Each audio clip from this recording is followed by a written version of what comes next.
Hello, everyone. Good evening. Good morning to me. I'm excited to be here. I think it's going to be an interesting webinar. Yeah, so I'm Alyssa. Again, excited to be here. I thought Andy says morning for me. Well, good morning, Andy. I wanted to do a webinar because last week I talked about Election Day. And this week, I wanted to talk a little bit more about some other American kind of history and politics. And I thought a really good way to do that would be for us to learn a little bit more about the Constitution.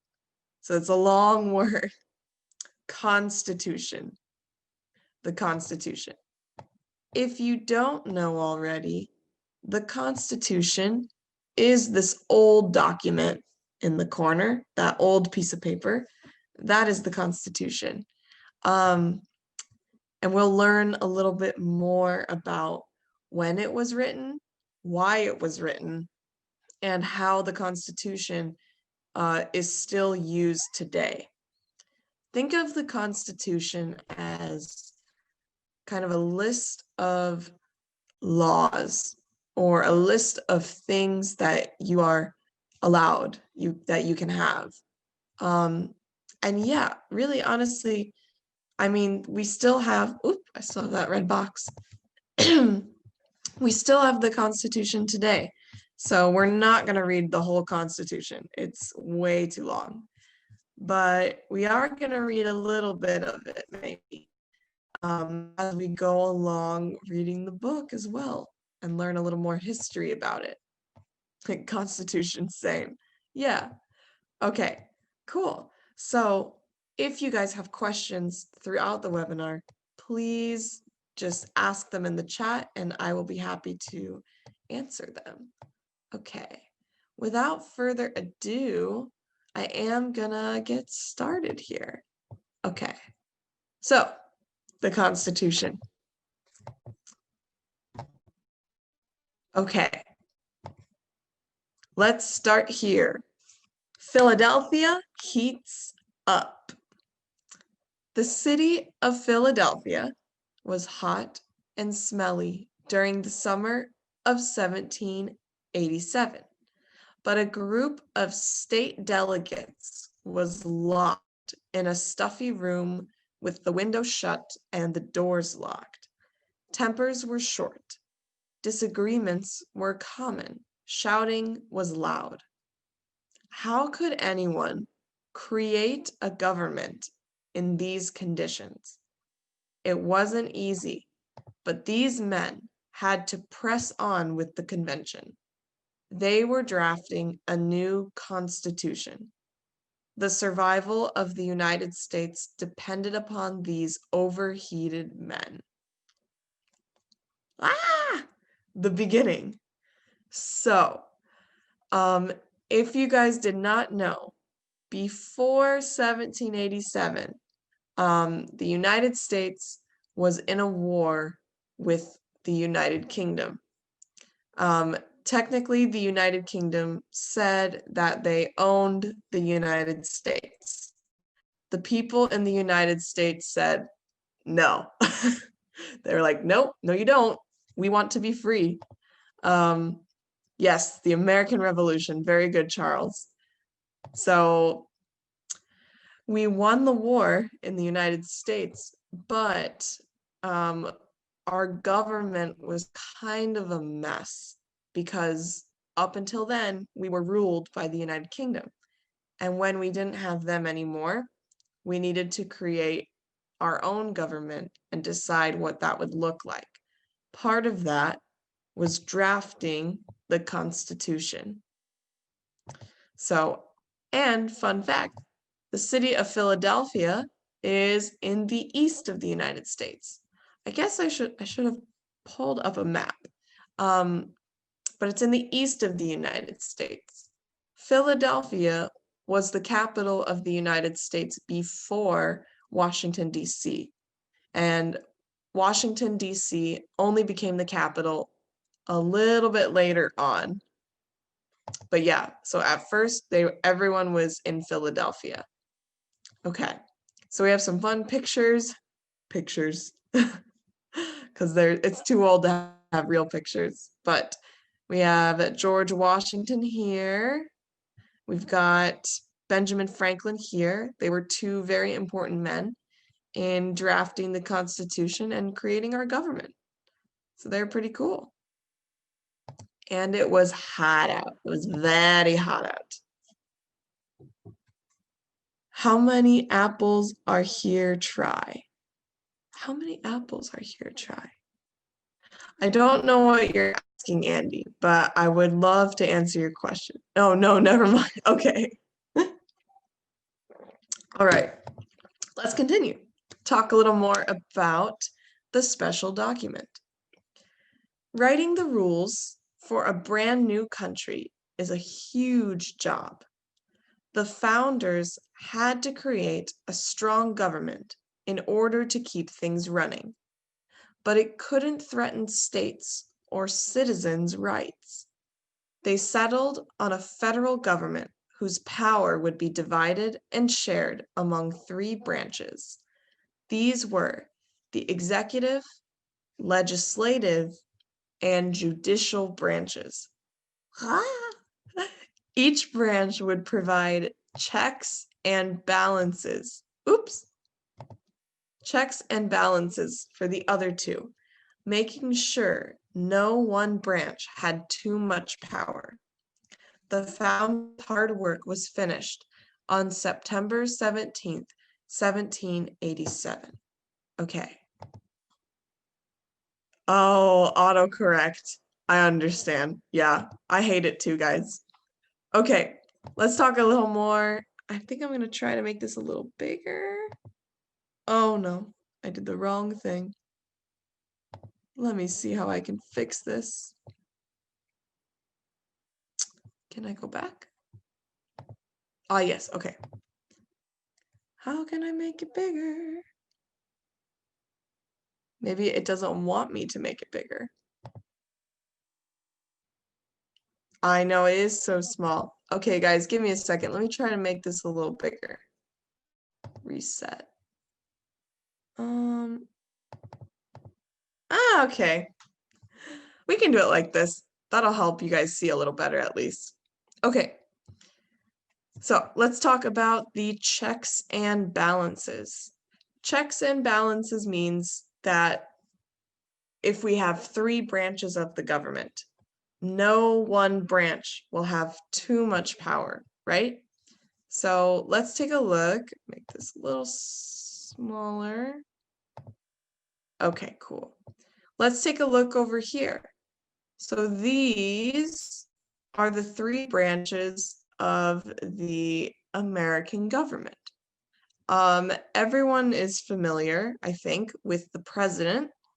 So that's something we call the executive branch. The executive branch. This is the presidency. So it consists of the president, the vice president, the cabinet. So the cabinet is all the people who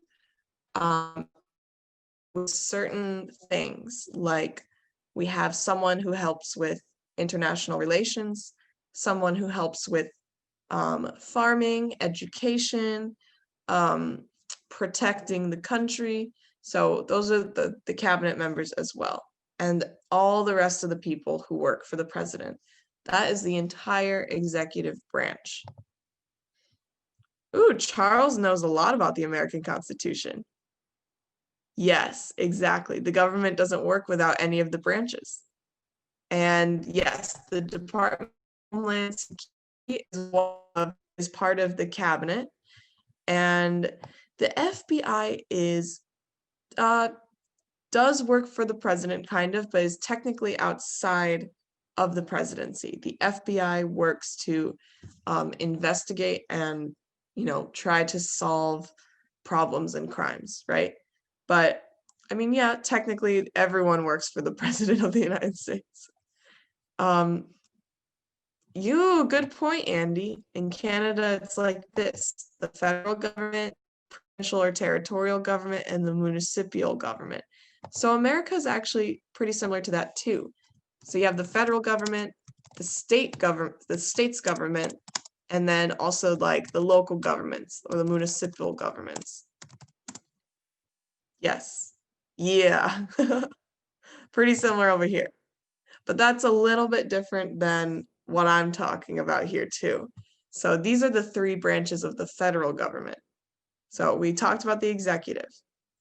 Then we have Congress.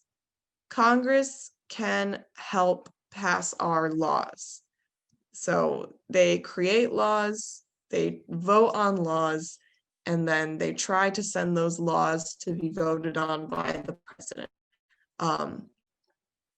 So yeah, that's what happens there. And then we have the Supreme Court, and these are the judges who decide, is the law working? Is the law not working? Is the president doing something unconstitutional? Is he doing something outside of the Constitution? Or is he acting within the Constitution? So that's what the court does. If any of you went to the webinar a few weeks ago about Ruth Bader Ginsburg, she was one of the justices on the Supreme Court before she died. So she's pretty cool. Okay.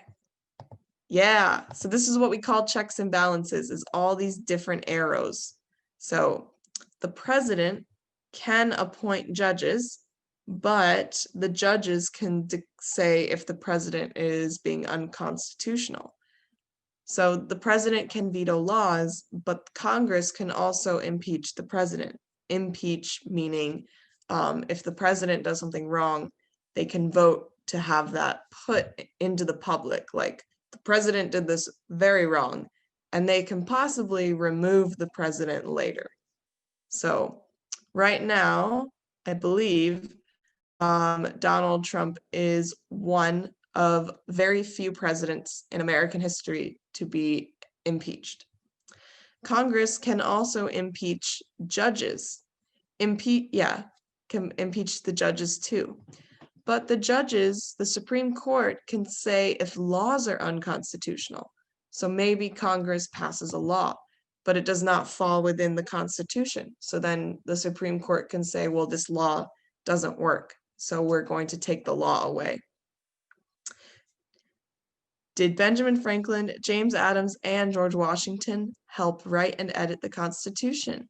Yes, they did, Charles. They were a big part of that. Okay, anything over here?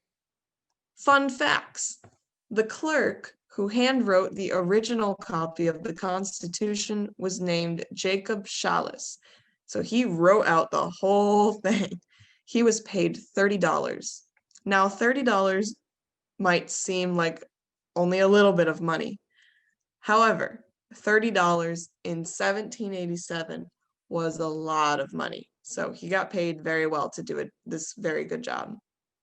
So at 4,400 words, the U.S. Constitution is the shortest written constitution of any major government in the world. So it is not long at all. Yeah. All right, let's continue. Okay. Let's talk about the plan that didn't work, sadly. Andy, I'm saying if you time travel back and you make $30 in 1787, you might be rich. Not like rich, but you have a little bit of money to help you out. I wonder, let's see, it's probably about $30 in 1787 is maybe about 150 or 200 US dollars today, I think. Something around there. 3,000, says Charles. Oof! Is it really? That's crazy. I didn't know that. Yeah, oof is right. Okay. Interesting. All right, let's talk about the plan that didn't work. Before the Constitution was adopted, the U.S. operated under a set of rules called the Articles of Confederation. They said Congress could declare war, handle foreign affairs, and make the country's money, but it had no real power over the states. The result was that the country was operating like a loose collection of 13 independent nations, each with different rules. So the Articles of Confederation was not working out very well because the government, there was no federal government really. The federal government did not have any power, but the state governments had power. Yeah, so these guys are talking about, I can pay taxes. And actually, one of the reasons that there were more state power instead of more federal power was because there were states who had slavery and states who were afraid of having a federal government because they thought the federal government would try to take their wages away from using slavery. So a lot of white farmers and like white business owners were using slaves to become successful. And so they were afraid that the federal government was going to tax them heavily and so take more money than they wanted. So that's why the Articles of Confederation began, was that the states with slavery were like, no federal government to like taxing us heavily. We want to do our own thing. Because in the early days, there were a few people who wrote the Constitution who did not want slavery anymore. So it was kind of a mess, really. It was a big mess. Bum, bum, bum. Oof, in China, it's like that. Congress is too strong and weak. It's kind of both, isn't it, Charles? It's both. Yes, you're right, Charles. There was a big war in the North and South, maybe about 80 years after the Constitution was signed. And yeah, it was pretty bad for both sides, but it did get slavery out of the United States, which was the good part about it. Okay, so yep, Articles of Confederation, blah, blah, blah. I don't think we need to, oh, under the Articles of Confederation, oops, fun fact, Canada would be welcome to join the Union with no debate or vote needed. So in the beginning days of the United States, with the Articles of Confederation, I think they wanted Canada to join the United States. But Canada said, nah, we don't want to, we're fine. We're doing okay. So we were like, okay, I guess. Jason says, nope. Interesting. Okay, let's move on. Meeting for a change. Under the Articles of Confederation, Congress couldn't regulate trade between the states or with other countries. This made it hard to repay the Revolutionary War debts that were dragging down the new nation. The lack of money also made it difficult to fund the Army and Navy. The weak Congress had trouble building relationships with other countries. Something had to be done. A meeting was called for in May 1787 to revise the Articles of Confederation. To revise. Revise means to edit or to fix or to write again. This is what revise means. So they were revising the Articles of Confederation and making it into the Constitution. Yes, yes, yes. So we have the very famous room. I think you can visit it. And that's where they were meeting to write the new Constitution. So it was pretty good. Okay, so in 1787, here's Philadelphia. Well, a picture, not a real photo. In 1787, Philadelphia was the United States' largest city, but today it's only the 6th largest city. So, yeah, and there's our football field today. Well, not today because of coronavirus, but before Corona, it would be crowded like this. Okay, bum, bum, bum. Some important signers of the Declaration of Independence did not join the convention. Okay, so here we go. Thomas Jefferson was serving as the U.S. minister to France, and John Adams was a minister to Great Britain. So these two were actually not part of drafting the Constitution. So I'm sorry, I said that wrong earlier about John Adams. He was not there. He was in England, and Thomas Jefferson was in France. Bada bing, bada boom. Let me check the chat and continue. Why didn't they revise it before? That's a great question, Andy. I think they were trying it before. So they gave themselves, I don't know, maybe 5 years to try the Articles of Confederation. But I don't know, after 5 years, they're like, well, this is not working, and we're becoming very poor as a country because we cannot pay back the people who helped us during the American Revolution. Yeah, Charles, the room to edit the Constitution. All right, let's talk about the framers, people who were framing the Constitution. Okay. Debates soon separated the framers into two groups, the Federalists and the Anti-Federalists. The Federalists wanted a stronger federal or national government. They supported making a new constitution. The Anti-Federalists were still haunted by the experience of living under British rule and were opposed to a strong federal government. They wanted to protect states' rights and the rights of individuals. So they're writing the Constitution, but they're split into two different opinions and ideas. That made it difficult to really come together and write things.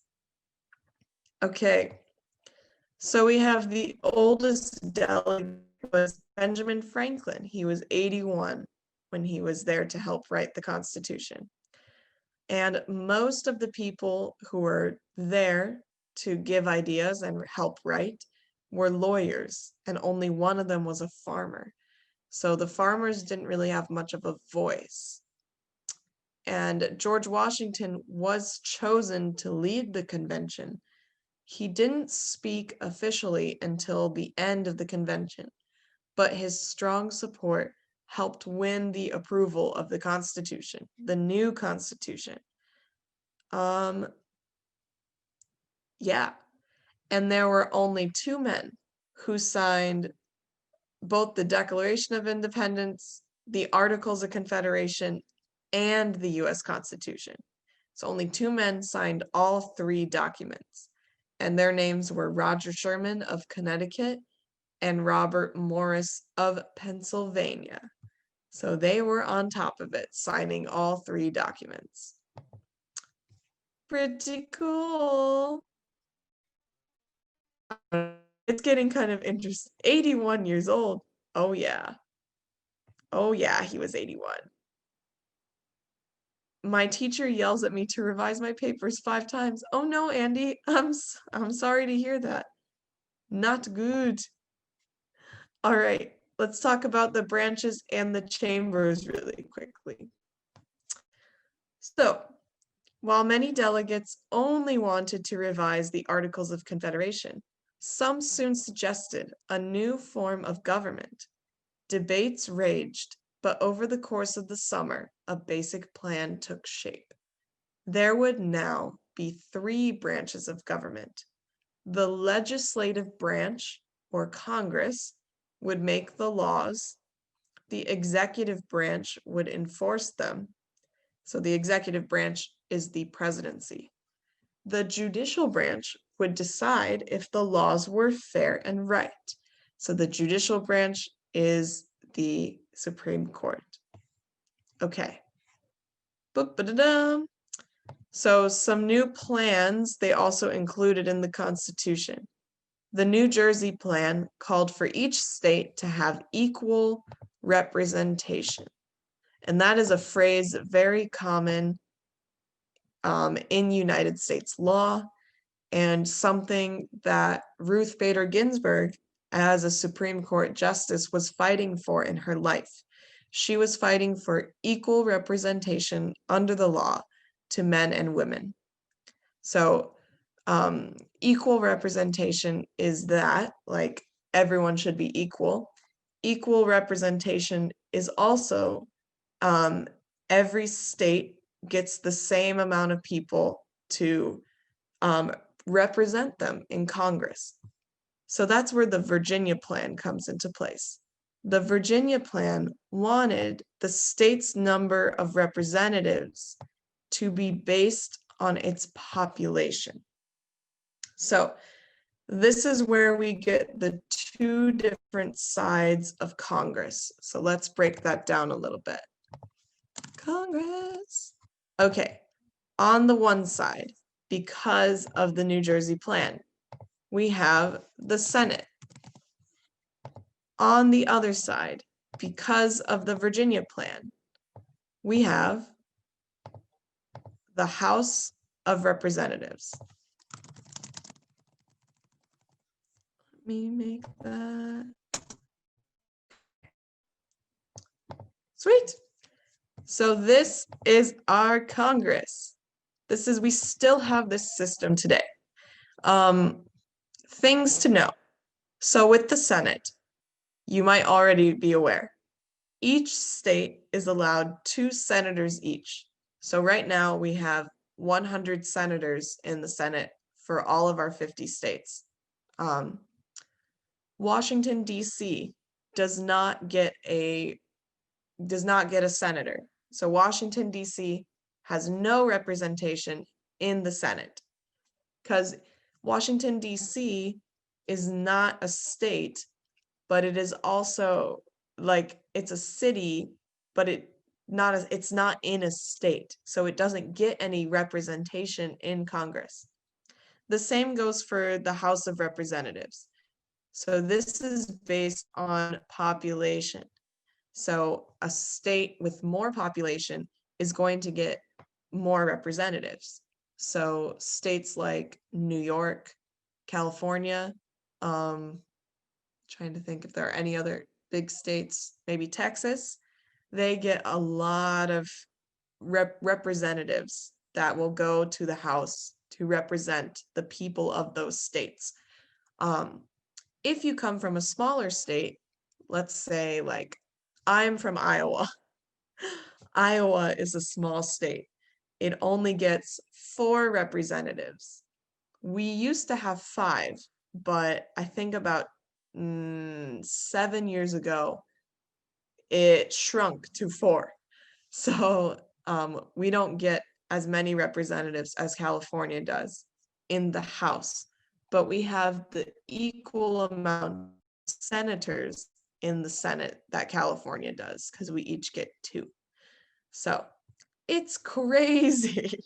I do not know how the founding fathers thought of this system, but it's crazy.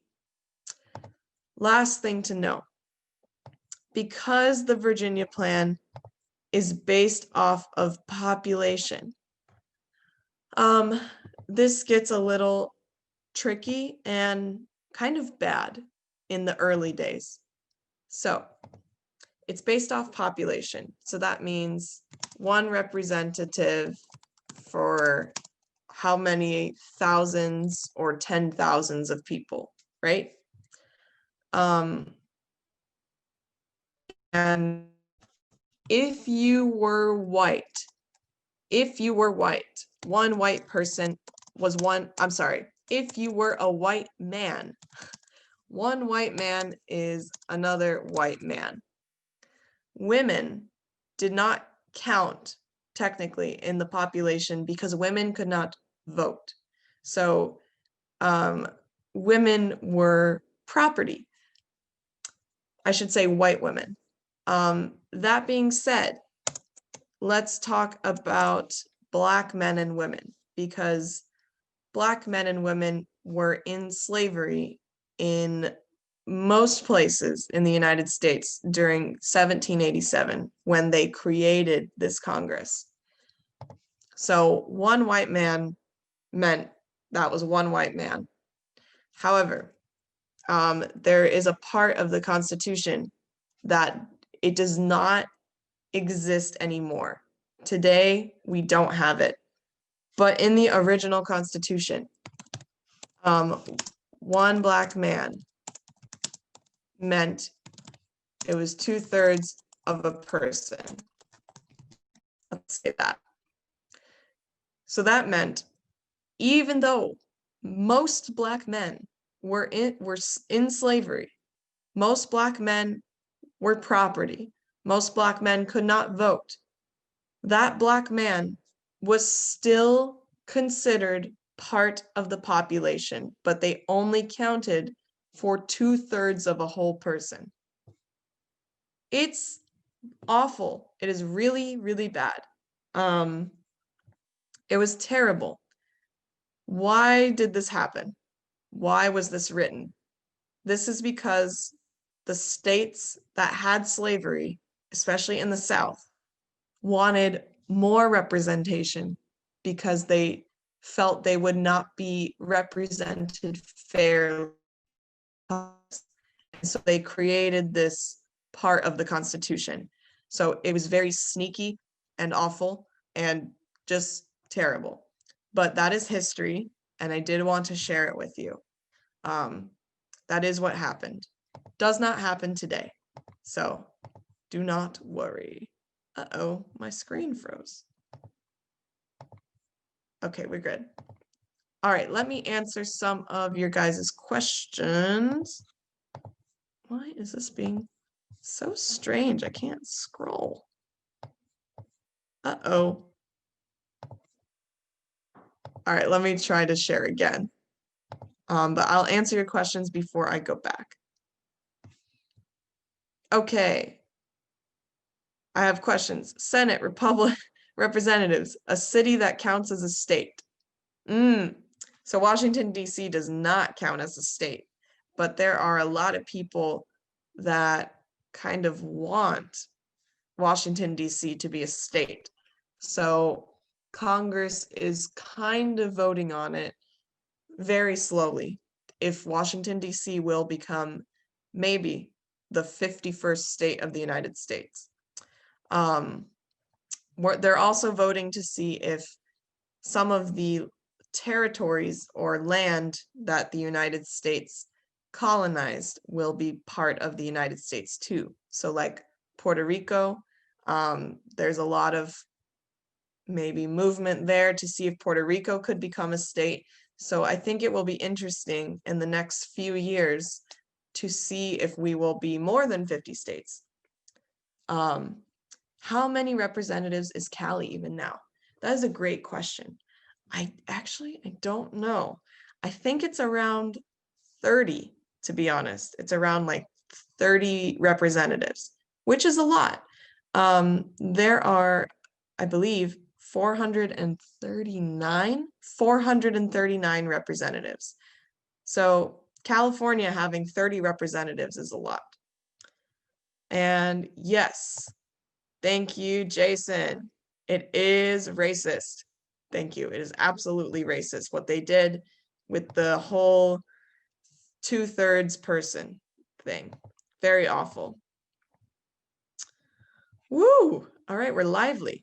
Okay, let me jump back to the book. Yay, it's working. Okay, cool. And we have a cool photo of the Capitol. So you can see this is the US Capitol. not the White House, the Capitol building, though. This is where the Senate meets and where the House of Representatives meets. There is apparently a mini subway system that connects the House of Representatives and the Senate to their office buildings. That's crazy. So they can just get on this little subway, government subway, today. And let's talk about the Connecticut Compromise, and then we'll move on. So the Connecticut Compromise is what, when I was explaining the Senate gets 2 senators for every state, the House of Representatives is based on population. That's the Connecticut Compromise, is using both of these plans so that people could be represented under the law. And by people, I mean white men could be represented under the law. Okay. We're going to move to slavery, and we'll talk a little more about that representation too. Okay. So, debating slavery. The delegates wanted the nation to fulfill the ideals of the Declaration of Independence with equality and freedom for all. Yet, the United States was a country that allowed slavery. Slavery was debated during the convention. In the end, however, the Constitution would not address it at all. The Northern delegates were afraid the Southern delegates would not sign if slavery was outlawed in the Constitution. So each state was allowed to make its own decisions about slavery. Okay. And right here in this little purple box is what I was explaining to you. When figuring out a state's population for representation in Congress, an enslaved person was counted, I'm sorry, I said 2/3. It is 3/5, as 3/5 of a free person. So it was not 2/3 of a person. But still very racist, very terrible, and incredibly, I think, evil. I would call it evil. And I would also call it a word, if you guys know the word hypocritical, that's what I would call the United States at that time, because the Declaration of Independence says equality and freedom for all, but the United States allowed slavery. And even though the northern states, when creating the Constitution, wanted to get rid of slavery and free all the enslaved people, the southern states did not want it. So the northern states, instead of fighting to end slavery, just let every state decide what they wanted to do about slavery, which I think is pretty awful. I think the northern states should have fought harder. And because the northern states did not fight the southern states on outlawing slavery then, when they were in the room talking about the Constitution, this is what eventually led to the Civil War 80 years later, when the North and South were fighting about slavery. So there is that. Bum, bum, bum. Okay. Okay, so it says in the South, slaves worked on large farms called plantations. By 1860, there were about 46,200 plantations in the US. I'm going to fix this. It says slaves worked.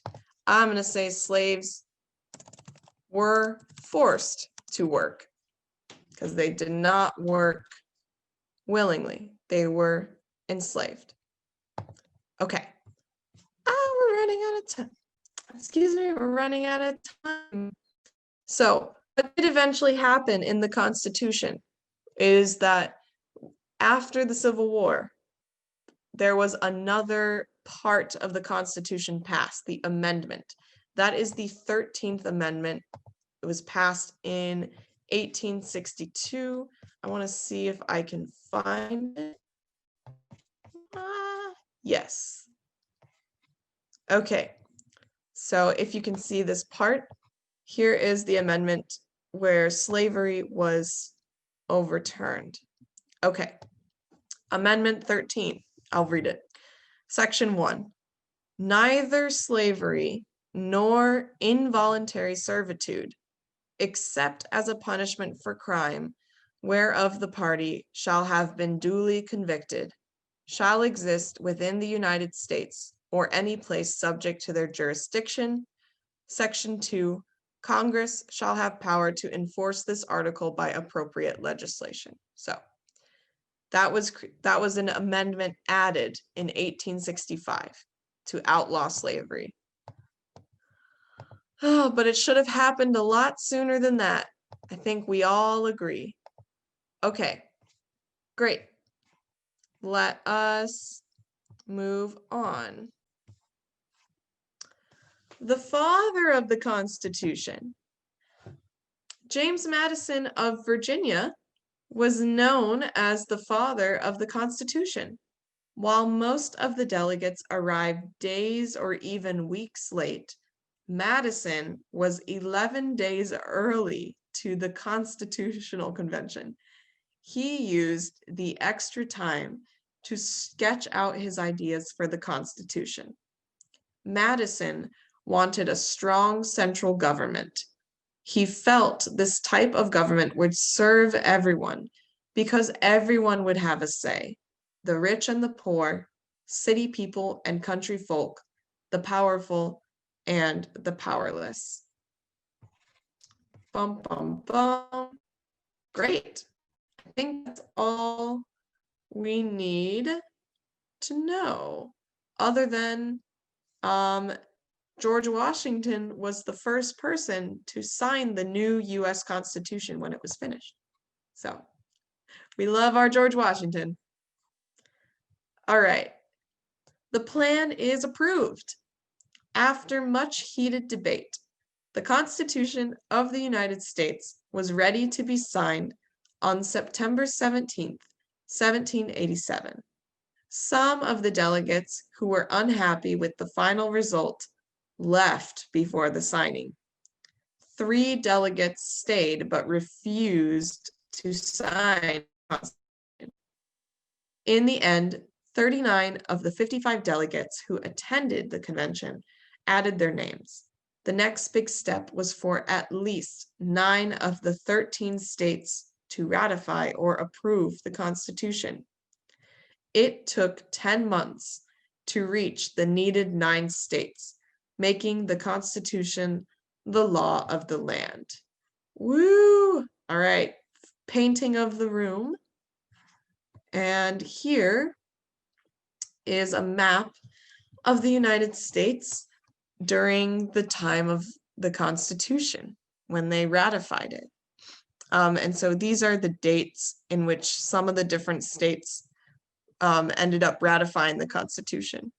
So the United States was very small at this time. And unfortunately, it would only grow larger because they would get rid of the Native Americans, which was not good. Okay, great. Bum, bum, bum. Okay, so let's talk a little bit about George Washington, and then I want to make sure we have enough time. Okay, cool. We have enough time. Washington leads a new government. Mission accomplished. The Constitution was drafted, signed, and ratified. But there was still a lot of work to be done. On February 4th, 1789, electors representing the 10 states that had ratified the Constitution at that point voted unanimously, so that everyone, unanimous means all, voted unanimously for George Washington to serve as the nation's first president. members of the first U.S. Congress met in New York City's Federal Hall on March 4th, 1789. So that is how Washington became the first president.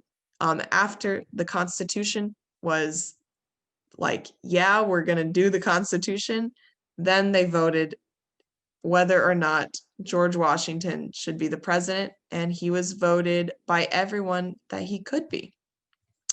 Bum, bum, bum. Okay. Huzzah. Okay. Let's see. Anything interesting? Not too much. So let's talk about the Bill of Rights, a little bit about Martin Luther King as well, and then we might be close to being done. Yeah, I know, Kevin. Bum, bum, bum. I make weird noises sometimes. All right, let's talk about the Bill of Rights. So, the United States had a new constitution and a new national government, but not everyone was happy. Several states had ratified the Constitution only because they were promised amendments to it that would protect states' rights and the freedoms of citizens.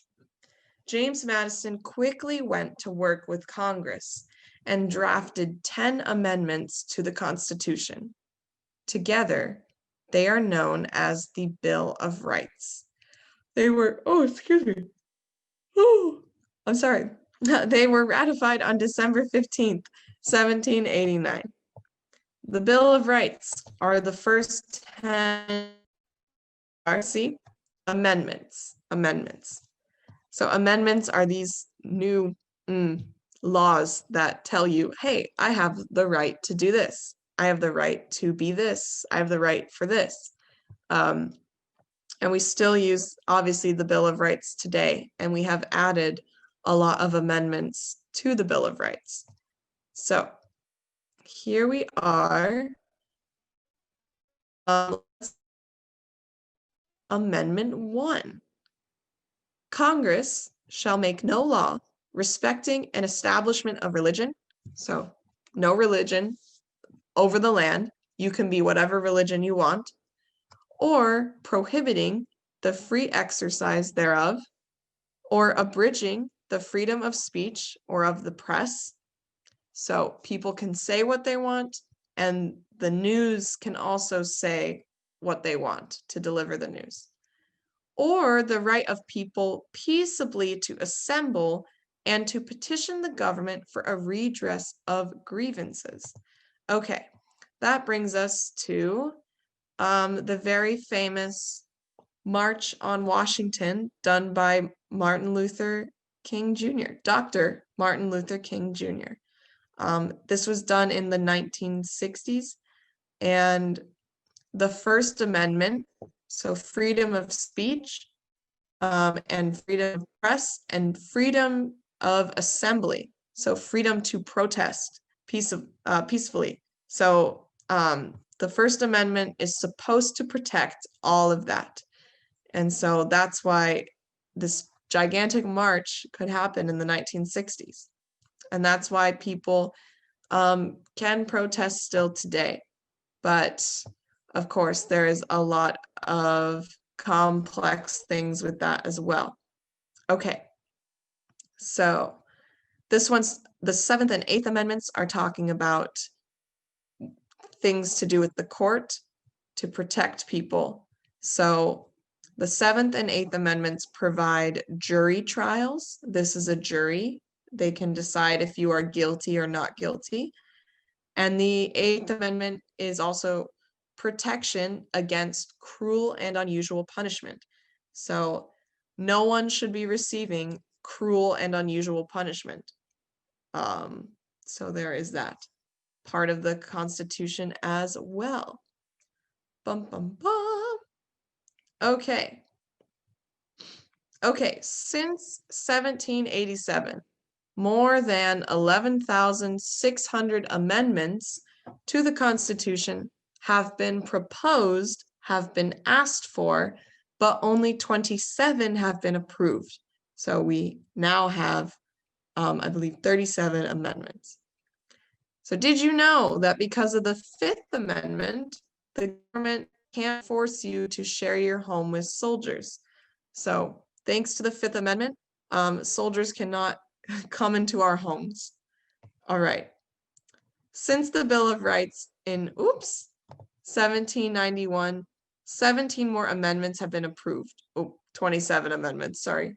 The most important of these have given freedoms and rights to all people, including formerly enslaved people and women. So women are down here in the 19th Amendment. Whoops. Here we go. The 19th Amendment. The rights of citizens of the United States to vote shall not be denied or abridged by the United States or by any state on account of sex. So on account of our gender, that I can vote, even though I'm a woman. Thank you to the women who fought for that, really. Okay. Quickly now. Andy wants to sleep. We're almost done, Andy, don't worry. The Constitution today. Let's talk about that, and then I will take questions. Though the Constitution was drafted more than 200 years ago, the U.S. Constitution and the Bill of Rights are still the law of the land. American society is always changing, and new situations arise that the framers could never have foreseen. Yet, the Constitution continues to offer guidance and protection to the nation and all its citizens. It may not be a perfect document. I will say it's not a perfect document, but it has helped make the United States a free and successful country. So there is that. So if you go to the National Archives in Washington, D.C., you can see the original Declaration of Independence, Constitution, and Bill of Rights. Those are all there. And September 17th is Constitution Day. It is also Citizenship Day. So every year on September 17th, people who want to become citizens of the United States, so new United States citizens, can become citizens on that day by taking the oath of allegiance to the United States. So pretty cool stuff. Yeah, pretty awesome. And the nation celebrated the 150th anniversary of the Constitution with a big party.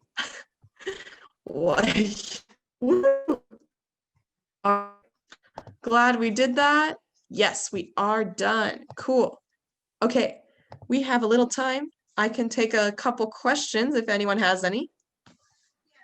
Or if you want to share something you found interesting. There's Charles. Hello. I have two questions. Yeah. The first one is, when did the United States get California in the middle part of the United States from France? Oh, very good question.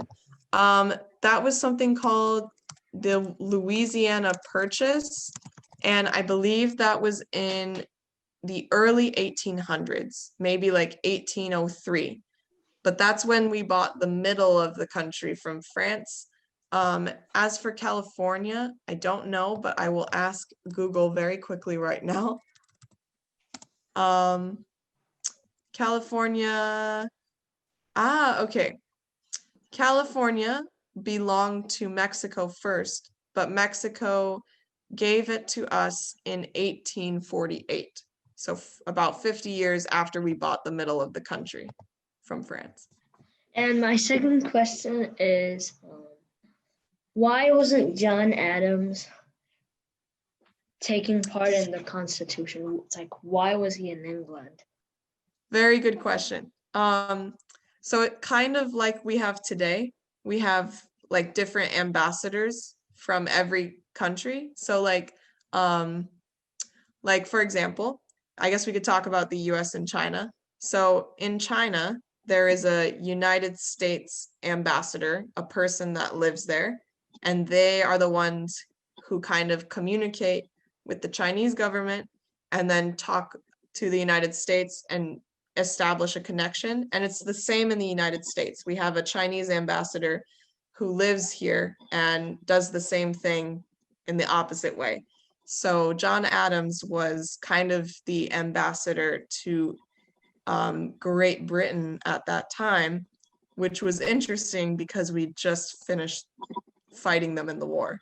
So I think he was trying to fix our relationship with them. So he wasn't here, but he was still doing good work. Yeah, so do they meet at the embassy or something?